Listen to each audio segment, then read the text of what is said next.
Good day, guys. This is Teacher Patrick, and we're going to now look at a comparison between electric fields and gravitational fields. So if we go to our textbook on page 367, we see this comparison between gravitational fields and electric fields. Now, very importantly, where does a gravitational field come from? It originates from masses, and according to Newton's law of gravity, any two masses in the universe attract each other with a certain force. So anything that has mass has a gravitational field. Where does the electric field originate from? Anything that has a charge. Okay, so anything that has a charge has a electric field around it, and also anything that has a mass has a gravitational field around it. Both of them are vector forces. Gravitational force can only be attractive, okay, but the difference is with electric fields, it can be attractive and repulsive, okay, because we get positive and negative charges. Okay, so how do we calculate these fields or gravitational fields? The field strength is the force divided by the mass. So if my weight on Earth is 1,000 Newton divided by my mass of 100 kilograms, I can calculate that the gravitational field is 10 meters per second squared. On the moon, if I do that and I have let's say a force of 300 or 160 divided by my mass of 100 kilograms, I get that the gravitational acceleration or the field strength is 1.6. Okay. Now, electric field works exactly the same.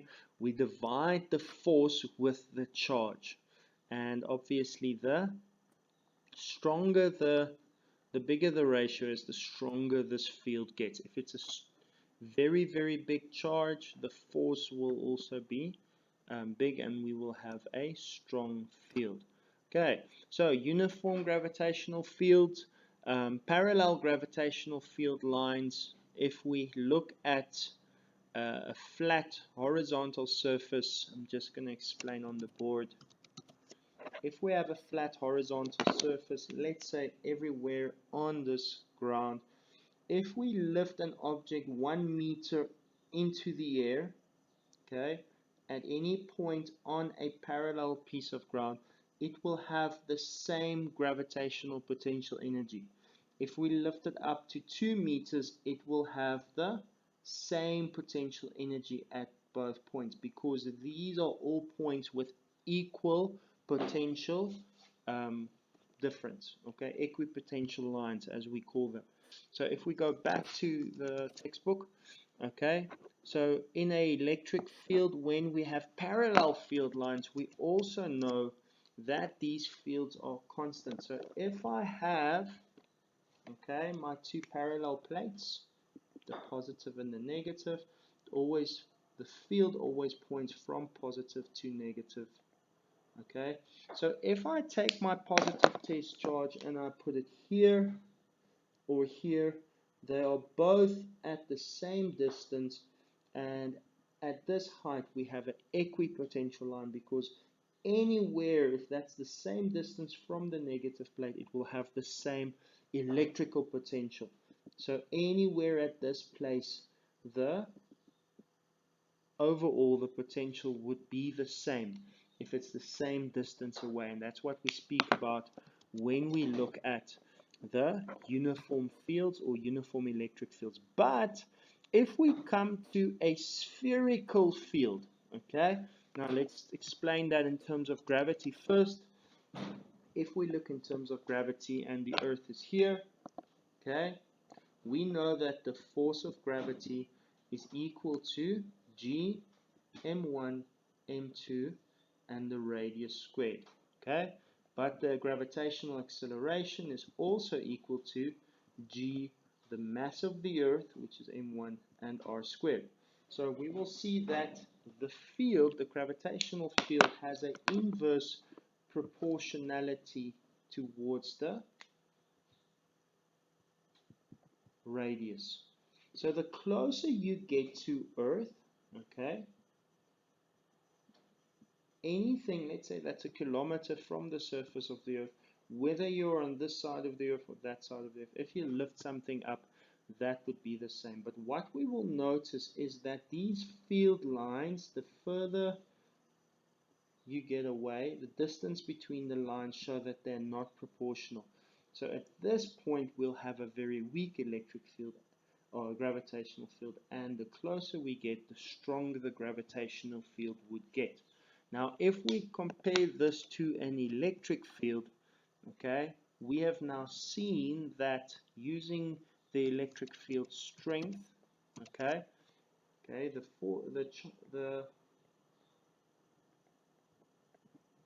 the equations is very much similar. The force, the electric field, is K Q1 Q2 over R squared, and the electric field strength is K, the mass of the first charge, and let's make that Q1, and then R squared. And here we see once again that the electric field is inversely proportional to the radius squared. So when I bring my positive test charge here, okay, the field is weak, okay? But as I bring my positive test charge closer, the repulsive field becomes stronger. And if that test charge is an actual charged particle, it won't just be a field, but the force.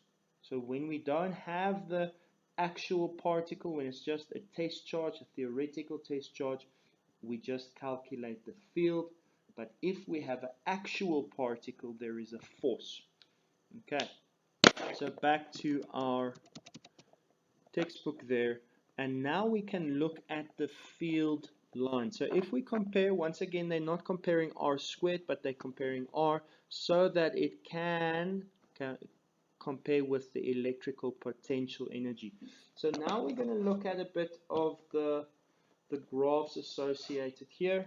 If we compare our electrical potential to electrical fields to gravitational fields, we get the following graphs. Okay, so if we compare our G to R, we get a negative field, and we have discussed in the previous one why that is. Okay, and here if we compare our E, okay, we can either get a negative or a positive. This is when there is repulsion. This is when there is attraction. Okay, when it's repulsion, okay, the electric field gets stronger the closer I push it. Okay, and we can see that if we calculate the area under the graph, which is the work done to move it from here to there, this is going to be a decrease in work because it's going to have more force. You're going to need more energy, okay, to move it from here to there. You're going to take it from a point where you need to push it more to a point where you push it less. If we're doing the opposite side, when it's attracting, I'm going to have to put more energy. So there's an increase in energy and there's a decrease in energy. Okay, so that's the one. Okay, and then we get our potential and our electric potential. Okay, and here we've seen that the relationship, when I calculate the area here, I'm calculating this way, but when I'm calculating the slope here, the slope or the gradient or the potential gradient, okay, gradient is equal to the negative of the electric field. So it's the opposite. We can see here that that is a negative gradient, but we flip it over so that it gives us the electric field at that point. Okay, so it's still repulsive here and still attractive here. And then there's a fourth graph which we can do now, and hence my previous explanation. I can go, if I have the mass of a object, gravitational potential is joules per kilogram, but if that is a defined object, it turns into gravitational potential energy, okay, and radius. And here, once again, the graph would look similar. And on this side, if my second charge is not just the test charge anymore, I get electrical potential energy, okay? And then this is now a unit in joules. Remember, this is joules per coulomb, or also known as volts, and this is Newton per coulomb, or known as volts per cubic meter, or volts per meter, not cubic meter. And hence we can see the volts meters, the relationship there. Okay, so when that charge is not just the test charge anymore, we actually get this graph. These three graphs are related, obviously, again, attractive and repulsive. The only difference is here we have the actual value of the charge, so the quantities might differ, but the shapes would look the same. And that is our relationship between the graphs.